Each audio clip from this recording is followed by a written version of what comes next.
Okay friends, આપણે છેલ્લે વાત કરી હતી ક્વોન્ટમ આંક વિશેની. એના વિશે આજે આપણે બિલકુલ ફાઇનલ વાત કરવાની છે. યાદ જ થઈ જવું જોઈએ, બરાબર. અને એને કોષ્ટક સ્વરૂપે આપણે તૈયાર કરવાનું છે, એટલે યાદ રહી જશે. છેલ્લા લેક્ચર્સમાં તમને એના વિશેની પ્રાથમિક માહિતી આપી હતી, બરાબર, જેમાં મારો અવાજ હતો પરંતુ હું નહીં હતો. ઓકે, તો આપણે આજે વાત કરવાની છે ફરી એકવાર એવા ક્વોન્ટમ આંક વિશેની ડિટેલમાં. બધું જ તમારું ફરી પાછું પુનરાવર્તન કરી નાખવાનું છે ક્વોન્ટમ આંક વિશેનું. બરાબર જોજો ફરી એકવાર. ક્વોન્ટમ આંક માટે મેં કીધું તેમ બહુ વધારે તમારે મગજ દોડાવવાની જરૂર નથી. એક જ વસ્તુ, ઇલેક્ટ્રોન સાથે સંકળાયેલા આંકડા એટલે એને કહેવાય ક્વોન્ટમ આંક. સૈદ્ધાંતિક રીતે કહીએ તો કેન્દ્રની ફરતેની જે કક્ષાઓ છે, ઉર્જા સ્તરો છે, તે ક્વોન્ટીકૃત થયેલા હોય છે કે જેની અંદર ઇલેક્ટ્રોન સંકળાયેલા છે. તો ઇલેક્ટ્રોનની ઉર્જા અને એની સ્થિતિ દર્શાવવા માટે વપરાતા અંકોને ક્વોન્ટમ આંક તરીકે ઓળખવામાં આવે છે.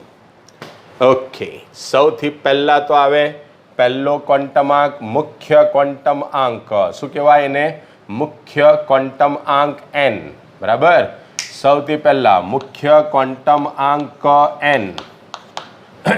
ચાલો, હવે એની વેલ્યુ કેટલી હોય? તો કે એની વેલ્યુ પૂર્ણાંક સંખ્યા જેટલી હોય. એની વેલ્યુ પૂર્ણાંક સંખ્યા 1, 2, 3, 4 જેટલી હોય. બરાબર. n બરાબર 1 એટલે પહેલી કક્ષા, એવું આપણે સમજવાનું. n બરાબર 2 એટલે બીજી કક્ષા અથવા બીજો ઉર્જા સ્તર. n બરાબર 3 એટલે ત્રીજી કક્ષા. n બરાબર 4 એટલે ચોથી કક્ષા. એને નામ આપવામાં આવ્યા છે. પહેલી કક્ષાને k, બીજીને l, ત્રીજીને m, ચોથીને n. બરાબર. એ પ્રમાણે આગળ નામ ચાલ્યા કરે. ચાલો, તો આ જે મુખ્ય ક્વોન્ટમ આંક છે એને n સંજ્ઞા વડે દર્શાવવામાં આવે. એની વેલ્યુ 1, 2, 3, 4 જેટલી હોય છે. તેને અનુક્રમે પહેલી, બીજી, ત્રીજી, ચોથી કક્ષા અથવા પહેલો, બીજો, ત્રીજો, ચોથો ઉર્જા સ્તર એવું કહેવાય. વચ્ચે કેન્દ્ર હોય, એની ફરતે જુદા જુદા એવા ઉર્જા સ્તરો હોય. પહેલો ઉર્જા સ્તર, પહેલી કક્ષા, બીજી કક્ષા, ત્રીજી કક્ષા, ચોથી કક્ષા, એ રીતે અનુક્રમે એને કહેવાય k, l, m, n. બરાબર.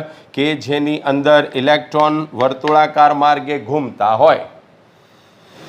ચાલો, આ જે મુખ્ય ક્વોન્ટમ આંક છે તે મુખ્ય ક્વોન્ટમ આંકને આધારે આપણને ઇલેક્ટ્રોનની સંખ્યા અથવા તો તેની અંદર રહેલી એવી જે કક્ષકો છે તે કક્ષકોની સંખ્યા ખબર પડે.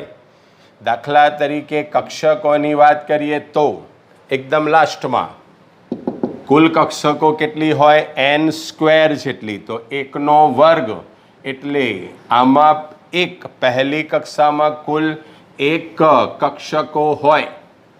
બીજી કક્ષામાં 2, 2, 4 એવી કક્ષકો હોય. ત્રીજીમાં 3 તાલી 9 કક્ષકો હોય. ચોથીમાં 4 ચોક 16 એવી કક્ષકો હોય. બરાબર. ઇલેક્ટ્રોન કેટલા? તો ઇલેક્ટ્રોન 2n². તો 1 ગુણ્યા 2 એટલે ટોટલ 2. 4 દુ 8, 9 દુ 18 અને 16 દુ 32, 32. ઓકે, ચાલો હવે ફરી પાછું. આ થઈ વાત મુખ્ય ક્વોન્ટમ આંકની. બીજો એક ક્વોન્ટમ આંક. અચ્છા, મુખ્ય ક્વોન્ટમ આંક આપણને શું બતાવે છે? તો કે ઇલેક્ટ્રોન કઈ કક્ષામાં છે. તમને એવું કહેવામાં આવે કે એક ઇલેક્ટ્રોન માટે n બરાબર 2 છે, તો તમારે શું સમજવાનું કે તે બીજી કક્ષામાં હશે. અને તે કક્ષામાં વધારેમાં વધારે 8 ઇલેક્ટ્રોન હશે, એમાં કુલ 4 પેટા કક્ષકો હશે. આ બધી માહિતી તમને મળી જ જાય. ખાલી એટલું કીધું કે n બરાબર 2. બરાબર. તમને કહેવામાં આવે કે કોઈ એક ઇલેક્ટ્રોનનો મુખ્ય ક્વોન્ટમાંક n બરાબર 3 છે, તો તે ક્યાં છે? ત્રીજા ઉર્જા સ્તરમાં છે, કેન્દ્રથી થોડો દૂર છે. બરાબર. એ બધી માહિતી તમને મળી જાય. ચાલો હવે આવે બીજો ક્વોન્ટમાંક, અને તે L.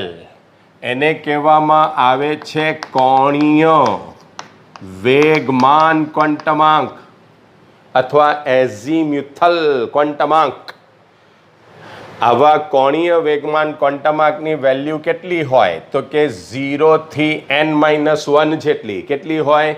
0 થી n-1. સ્ટાર્ટ ક્યાંથી કરવાનું? 0 થી. એટલે 0 લેવાનું અને ક્યાં અટકવાનું? n-1. દાખલા તરીકે પહેલી કક્ષામાં રહેલા ઇલેક્ટ્રોન માટે n બરાબર 1, તો L બરાબર 0 થી n-1 એટલે 0 થી 0 એટલે ખાલી 0. એટલે પહેલી કક્ષામાં રહેલા ઇલેક્ટ્રોન માટે L બરાબર 0. ચાલો હવે નીચે ઉતરીએ. બીજી કક્ષામાં ઇલેક્ટ્રોન રહેલા હોય એને માટે L ની વેલ્યુ 0 થી 2 ઓછા 1 એટલે 0 થી 1 એટલે એક વેલ્યુ હોય 0 અને બીજી તેની વેલ્યુ હોય 1. ત્યારબાદ ત્રીજામાં ઉતરીએ તો 0 થી n- તો L ની 3 વેલ્યુ મળશે, 0, 1 અને 2. બરાબર. ચોથામાં તો 0, 1, 2 અને 3 આ પ્રમાણેની તમને વેલ્યુ મળશે. બરાબર. ઓકે. તો પહેલી કક્ષામાં રહેલા ઇલેક્ટ્રોન માટે L ની વેલ્યુ 0 હોય, કારણ કે L ની વેલ્યુ કોના ઉપર ડિપેન્ડ કરે છે? n પર. બરાબર. L ની વેલ્યુ n પર ડિપેન્ડ કરે છે, બીકોઝ એની વેલ્યુ 0 થી n-1 સુધીના અંકો હોય છે.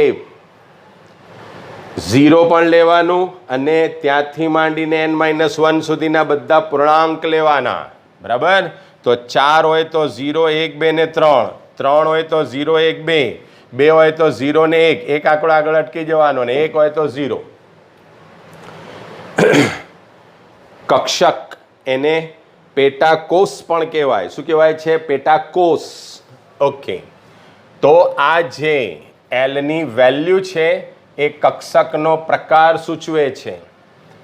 L બરાબર 0 એટલે S કક્ષક. L બરાબર 0 એટલે S કક્ષક. L બરાબર 1 એટલે P કક્ષક. L બરાબર 0 એટલે S કક્ષક. 1 એટલે P કક્ષક. 2 એટલે D કક્ષક. L બરાબર 0 એટલે પાછું S કક્ષક, P કક્ષક, D કક્ષક, 3 એટલે F કક્ષક. બરાબર.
ઓકે. ફરી એકવાર હવે જોજો. એલની વેલ્યુ આપણે શોધી 0 થી n-1, 1 હોય તો 0, 2 હોય તો 0 ને 1, 3 હોય તો 0, 1, 2, એક આંકડો આગળ અટકી જવાનું, 4 હોય તો 0, 1, 2, 3, બરાબર. 0 એટલે એસ કક્ષક, 1 એટલે પી કક્ષક, 2 એટલે ડી કક્ષક, 3 એટલે એફ કક્ષક. હવે આનો મતલબ શું થાય છે તો કે એસ કક્ષક તો બધામાં જ છે નક્કી, બીજામાં પી કક્ષક છે, ત્રીજામાં પાછી ડી કક્ષક ઉમેરાય, ચોથામાં એફ કક્ષક ઉમેરાય. હવે જોજો બધામાં એસ કક્ષક છે તો હવે એને અલગ કેવી રીતે પાડીએ તો કે આ એસ કક્ષક પહેલી કક્ષામાં છે એટલે આગળ લખી દેવાનું 1, તો એને બોલાય 1s. આ બીજીની છે તો આને બોલાય 2s, ત્રીજીની છે તો 3s, ચોથીની છે તો 4s. બરાબર. ચાલો હવે એ જ રીતે આ પી કક્ષક બીજીની છે તો 2p, 3p, ત્રીજીમાં છે તો 3d, ચોથામાં છે તો 4p, 4d and 4f. Got it. ચાલો તો હવે આ પ્રમાણે કહી શકાય કે પી કક્ષકની શરૂઆત બીજી કક્ષાથી થાય, ડી કક્ષકની શરૂઆત ત્રીજી કક્ષાથી થાય અને એફ કક્ષકની શરૂઆત શેનાથી થાય? ચોથી કક્ષાથી. 2p હોઈ શકે, 1p નહીં, 3d હોઈ શકે, 2d નહીં, 4f હોઈ શકે, 3f, 2f એવું નહીં હોઈ શકે. બરાબર, તે યાદ રાખવાનું. ચાલો હવે આટલી વસ્તુ બિલકુલ સમજાઈ ગઈ આપણને. હવે આવે છે કોણીય વેગમાન ક્વોન્ટમાંક, હવે આવે છે ચુંબકીય ક્વોન્ટમાંક ml. એના બેઝમાં બરાબર સબસ્ક્રિપ્ટમાં એલ લખેલું છે, એનો મતલબ એ કે તે કોના ઉપર આધાર રાખે? કોણીય વેગમાન પર. કોણીય વેગમાન ક્વોન્ટમાંક પર આધાર રાખે. કોણીય વેગમાન ક્વોન્ટમાંક મુખ્ય ક્વોન્ટમાંક પર આધાર રાખે. તે પરથી કહી શકાય કે ચુંબકીય ક્વોન્ટમાંક પણ એન પર તો આધાર રાખે જ. એલ એન પર આધાર રાખે, ml એલ પર આધાર રાખે, ધેરફોર ml એન પર આધાર રાખે છે. એટલે બંને ક્વોન્ટમ આંક એન પર તો આધાર રાખે જ. ચાલો હવે કોણીય વેગમાન ક્વોન્ટમાંક કોના ઉપરથી નક્કી થાય? એલની વેલ્યુ પરથી. એલની વેલ્યુ પરથી તેના કુલ મૂલ્યો. બરાબર, બે રીતે હું તમને ટેલી કરીને બતાવીશ. 0 ગુણ્યા 2 એટલે 0 વત્તા 1 એટલે ટોટલ વેલ્યુ થશે 1. આમાં 0 બરાબર એટલે આને માટે 1 અને આને માટે 2 એકા 2 ને 1 3, આના વેલ્યુ થશે 3. આને માટે ફરી પાછી 1, આને માટે વેલ્યુ થશે 3, આને માટે વેલ્યુ થશે તમારી 2 દુ 4 ને 1 5. ફરી પાછું આને માટે ટોટલ વેલ્યુ 1, આને માટે ટોટલ વેલ્યુ 3, 2 દુ 4 ને 1 5 અને આને માટે 3 દુ 6 ને 1 7. બરાબર, પહેલામાં 1, બીજામાં 1 અને 3, 1 3 5, 1 3 5 7. બરાબર. ચાલો હવે જોજો એલ બરાબર 0 તો આ તો એની ટોટલ વેલ્યુ, પણ એ વેલ્યુ કઈ? કિંમતો કઈ? તો કે કિંમતો આના પરથી ખબર પડે. -l થી 0 થી -l, 0 થી +l જવાનું. એલ બરાબર 0 છે તો 0 તો ફરજિયાત લખી જ દેવાનો. હવે -0 એટલે 0, +0 એટલે 0, તો એક જ વેલ્યુ થઈ, દેટ ઇઝ 0. ml ની વેલ્યુ કેટલી થઈ? 0. ચાલો 2s માટે પણ L0 તો ml0 એ એક જ વેલ્યુ થઈ. બરાબર. ચાલો હવે જોજો ml ની કુલ કિંમતો 3, પણ એ કઈ કઈ? તો કે પહેલા 0 લખવાનું, પછી -l એટલે કે -1 અને આ બાજુ +1, આટલી વેલ્યુ થાય. 1 2 3 4 L સુધી જતા જવાનું, -1 -2 -3 L સુધી જતા જવાનું 0 થી. તો આ 1 2 ને 3 વેલ્યુ આવશે, મને પહેલેથી જ ખબર હતી. ml બરાબર 0 તો L બરાબર 0 તો ML બરાબર 0 જ હોય. L0 ML 0. ચાલો 1 હોય તો કઈ કઈ વેલ્યુ -1 0 +1. 2 હોય તો ચાલો -2 -1 0 1 અને 2 થઈ ગઈ ટોટલ 5 વેલ્યુ બરાબર. 1 2 3 4 5. ચાલો હવે આ બધું ધ્યાન. આને માટે શું થશે વેલ્યુ 0. આને માટે -1 0 +1. આને માટે 0 -1 -2 આગળ જતા જવાનું. આ બાજુ 1 અને 2 તો ટોટલ 5 વેલ્યુ થઈ ગઈ. 3 માટે પહેલાં શું લખું 0. પછી આ બાજુ પહેલાં લખી દઉં 1 2 અને 3 -L સુધી આવી ગયું +L સુધી. હવે એ રીતે -1 -2 એન્ડ -3 તો ટોટલ કેટલી વેલ્યુ થઈ 7 વેલ્યુ. ઓકે હવે આ 7 વેલ્યુ કંઈક સૂચવે છે બરાબર. હવે આની કુલ વેલ્યુ મૂલ્ય 1 છે પણ એની કિંમત કેટલી 0 એટલે કે એની પેટા કક્ષક ખાલી એક જ થશે અને તે પોતે એટલે 1s ની પેટા કક્ષક એક જ અને તે 1s બરાબર તે પોતે એટલે કે એક જ. ચાલો 2s ની પણ એક જ પેટા કક્ષક અને તે પોતે એટલે કે એક જ. ચાલો અહીંયા જ કેટલી વેલ્યુ છે -1 0 +1 જેટલી વેલ્યુ એટલી પેટા કક્ષક જેટલી વેલ્યુ એટલી પેટા કક્ષક. આની પેટા કક્ષકોની સંખ્યા કેટલી છે 3 બરાબર. તે પોતે એટલે કે 1s તે પોતે એટલે કે 2s એક જ ખાનું હોય 1s નું. હવે જોજો -1 0 +1 તો કેટલી પેટા કક્ષકો 3. એ 3 પેટા કક્ષકો કઈ કઈ તો કે તે px py એન્ડ pz. કઈ કઈ px py pz. ચાલો હવે આગળ વાત. આ થશે 3s તો એની પેટા કક્ષક તે પોતે જ એટલે કે 1 અને તે 3s. 3p ની 3 પેટા કક્ષક થશે બોલો તમને હવે. અચ્છા અહીંયા જો બીજીની છે ને એટલે 2px 2py 2pz. અહીંયા શું થશે 3px 3py અને 3pz. p ની 3 પેટા કક્ષકો x y z પણ ત્રીજી કક્ષાનો ઇલેક્ટ્રોન એટલે 3px 3py 3pz. હવે 3D બહુ અગત્યનું 3D XY 3D YZ 3D ZX. Okay કેટલી થઈ 3. હજુ 2 જોઈએ આપણને.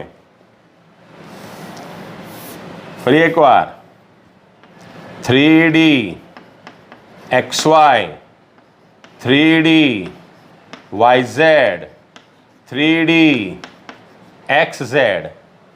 આ એક સમતલની. પછી આવે 3D x² - y² અને પાંચમી આવે તે 3D Z². એટલે એની ટોટલ 5 પેટા કક્ષકો. કેટલી પેટા કક્ષકો 5. કઈ કઈ 3D XY 3D YZ 3D XZ બરાબર. XY સમતલમાં આવેલી YZ સમતલમાં આવેલી XZ સમતલમાં આવેલી. 3D x² - y². એક x અક્ષ પર બીજી y અક્ષ પર બરાબર. 3D Z² આખી Z² પર આવેલી હોય અને એની ફરતે બીજી એક કક્ષક કોઇલની જેમ વીંટળાયેલી હોય.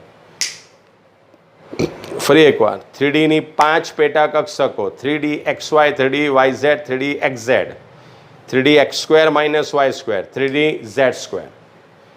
આ 3 અક્ષ પર નથી આવેલી.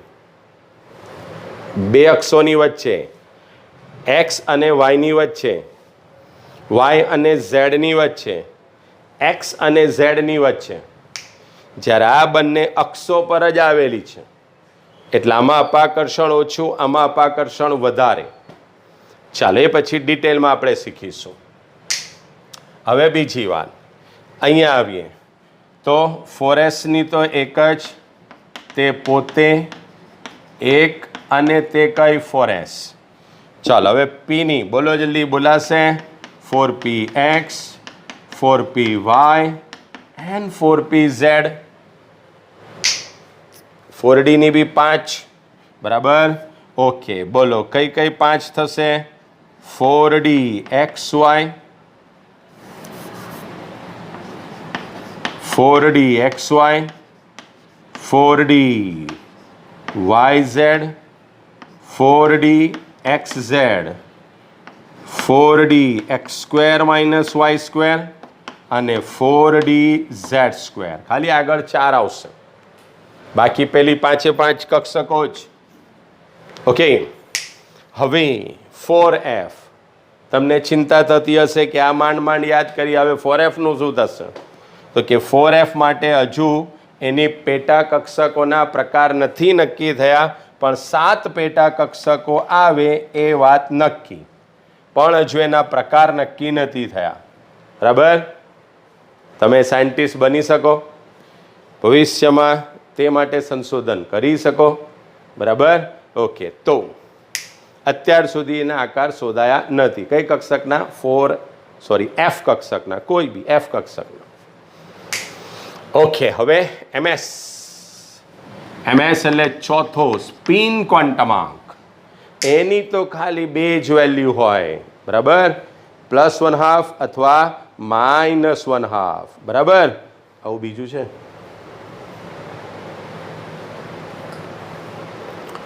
આ પ્રકારના એવા ચુંબકોથી તમે રમ્યા હશો. બરાબર.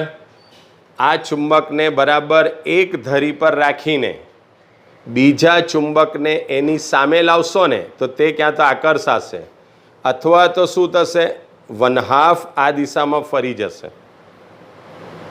ફરી પાછો બીજાનો ધ્રુવ પલટાવીને આ દિશામાં તમે મૂકશો ને તો પાછો આ દિશામાં જ વળશે, ક્યાં તો આ દિશામાં ક્યાં તો આ દિશામાં. બરાબર. અડધું આમ ફરશે ક્યાં તો અડધું આમ ફરશે, એનાથી વધારે ગોળ ગોળ ફરતો નહીં થઈ જશે, કારણ કે જ્યાં છેડો આ વિરુદ્ધ છેડા હશે તો આકર્ષણ જ થઈ જશે. જો એન અને એસ હશે તો અપાકર્ષણ થઈને આમ થઈ જશે. તો હવે શું થઈ ગયા? વિરુદ્ધ છેડા આવી ગયા, આકર્ષણ થઈ જશે. એટલે અડધું જ ફરશે, આખું નહીં ફરે. બરાબર. તો ક્યાં તો અડધું એક દિશામાં. બરાબર.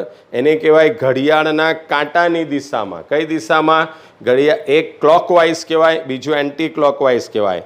ઘડિયાળના કાંટાની દિશામાં હોય તો +1/2 કે વિરુદ્ધ હોય તો -1/2. +1/2 કે -1/2. +1/2 કે -1/2. +1/2 કે -1/2. કોઈ બી ઇલેક્ટ્રોન હોય +1/2 ને હંમેશા ઉપરના તીર વડે, -1/2 ને હંમેશા નીચેના તીર વડે આપણે સંકેતમાં દર્શાવીએ છીએ. બરાબર. ઓકે હવે આ થઈ વાત કોના વિશે? ઇલેક્ટ્રોનના ક્વોન્ટમ આંક અને તેના ઉપરથી તેને લગતી તમામ માહિતી. બરાબર. તે કઈ પેટા કક્ષકમાં, તે કઈ કક્ષકમાં છે, કઈ પેટા કક્ષકમાં છે, એક કક્ષામાં કુલ કેટલા કક્ષકો, એક કક્ષામાં કુલ કેટલા ઇલેક્ટ્રોન. બરાબર. દાખલા તરીકે આ તાળો તમને અહીંથી પણ મળશે, આમાં ખાલી 1s. બરાબર. આમાં 2s ની 1 અને 2p ની 3 એટલે 4 થઈ ગઈ. બરાબર.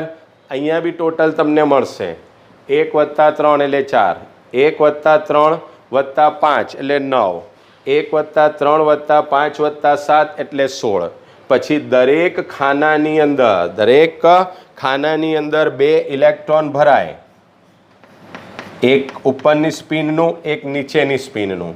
તો મહત્તમ ઇલેક્ટ્રોન આમાં 2, 4 × 2 = 8, 9 × 2 = 18, 16 × 2 = 32. બરાબર. તો બધી જ માહિતી તમને મળી જાય. આ જે કોષ્ટક છે તે તમે પણ ફરી પાછું એકવાર સરસ એવા પાના ઉપર, ડ્રોઈંગ પેપરના પાના ઉપર તૈયાર કરજો. અને આ રીતે સરસ રીતે વ્યવસ્થિત લખજો, બરાબર. તો એને કારણે શું થશે, એક જ ચાર્ટની ઉપરથી તમને બધી જ માહિતી મળી જશે, કારણ કે આ તો આપણે શીખ્યા છે હજુ. હવે એના ઉપરથી અનેક પ્રશ્નો પૂછાય, બરાબર. એના આપણે જવાબ આપી શકીએ, પણ ક્યારે, જ્યારે આ રીતે તમારી પાસે માહિતી હોય ત્યારે. ઓકે, તો આ થઈ વાત ઇલેક્ટ્રોનના ક્વોન્ટમાર્ક વિશેની. કેમેસ્ટ્રી ઇન્ટરેસ્ટનો સબ્જેક્ટ છે, ઇન્વોલ્વમેન્ટનો સબ્જેક્ટ છે. 3 આઈ ખાસ યાદ રાખવાના. આઈ ક્યુબ, આઈ એટલે મારે જ કરવાનું છે. ઘણી વસ્તુઓ, ઘણા ટોપિક એવા આવશે કે જે થોડા અઘરા હશે. આપણે 2 વસ્તુને મિત્રો ધ્યાનમાં રાખવાની છે. એક, મારે તમને ખાસ ધ્યાનમાં રાખવાના છે કે તમને કંઈ નહીં આવડે, એક બી વસ્તુ એવું નહીં થવું જોઈએ. પણ મારી તકલીફ બીજી એ છે કે સામે સિલેબસનું ભારણ હોય છે, બરાબર. ઉપરથી દબાણ હોય છે કોર્સ પૂરો કરવા માટે, બોર્ડથી માંડીને, બરાબર. તો એ પ્રમાણે ઘણી વખત એવું થાય કે અમુક જે ટોપિક છે કે જે આપણા માટે અભ્યાસની દૃષ્ટિએ બહુ અગત્યના ન હોય, બરાબર. તે જે ટોપિક છે તે ટોપિકમાં થોડુંક તમારે પણ પ્રિપેરેશન કરવી પડે. એ સિવાયના જેટલા બી ટોપિક છે એમાં તો તમારે કરવાનું જ છે, બિકોઝ આઈ, બરાબર. સૌથી પહેલી વસ્તુ શું છે, તૈયાર ખાવાનું આપણી સુધી આવે, પણ કોઈ આપણને ચાવીને પચાવી નથી આપવાનું, એ આપણે જ કરવાનું છે. તો અમુક ટોપિક અઘરા હોય તો એને 2 વાર 3 વાર સમજવાના, બરાબર છે. ઓકે. અમારા જેવા શિક્ષકો સાથે વધારે પ્રોબ્લેમ થાય. કારણ શું કે અમારો પ્રયત્ન હોય કે મારા દરેક પીરિયડમાં વિદ્યાર્થીઓને દરેક વસ્તુ સમજાઈ જ જવાની હોય, પણ એમાં કોઈ ટિપિકલ પીરિયડ આવે એટલે થોડુંક તમને અઘરું પડે, બરાબર છે. પણ થોડીક તમે પણ 2-3 વાર જોશો, લખશો. Writing practice must be. એક થયું આઈ, મારે કરવાનું છે. બીજું આઈ ઇન્વોલ્વમેન્ટ, તમારે એમાં ઇન્વોલ્વ થવું પડશે. તમારે જાતે આ પ્રમાણે મેં બનાવ્યું ને એના કરતાં તમે સરસ મજાનું કોષ્ટક બનાવી આપો. મને તમારામાંથી ઘણા બધા વિદ્યાર્થીઓએ એ પ્રમાણે આગળ અમુક ટેબલ મોકલેલા, અમુક દાખલા મોકલેલા કે સાહેબ મેં આ રીતે કર્યું છે, કેવું, બરાબર. તો એ બહુ જ સરસ હતો. તો આવો પ્રયત્ન આપણે બધા જ કરીએ, બરાબર. ચાલો, ત્રીજો આઈ એટલે ઇન્ટરેસ્ટ. ઇન્ટરેસ્ટ તો આપણે બધા જ સબ્જેક્ટમાં લેવો જ પડે, બરાબર. દાખલા તરીકે તરવાનું અઘરું જ છે, પણ ઇન્ટરેસ્ટ લો તો જ આવડે, બરાબર. કોઈ બી વસ્તુ તમે ઇન્ટરેસ્ટ લેશો તો આવડશે, ઇન્ટરેસ્ટ નહીં લેશો તો નહીં આવડશે. દેખીતું છે. એટલે 3 આઈ, બરાબર. ઇન્ટરેસ્ટ, ઇન્વોલ્વમેન્ટ અને આઈ મારે જ કરવાનું છે. અને પહેલું એક વાક્ય તો યાદ જ રાખવાનું, આઈ એમ ધ બેસ્ટ. કેમ નહીં થાય મારાથી? થાય જ. એકવાર નહીં થાય તો બીજી વાર લખીને કરીશ, બીજી વાર નહીં તો ત્રીજી વાર લખીને કરીશ, પણ આજની તારીખે તો આને તૈયાર કર્યા વગર હું જંપીશ નહીં. Okay, best of luck. આપણે ફરી પાછા મળીશું નેક્સ્ટ પીરિયડમાં, ત્યારે કક્ષકોના આકાર વિશેની સરસ મજાની વાતો કરીશું. Okay, till then good bye friends.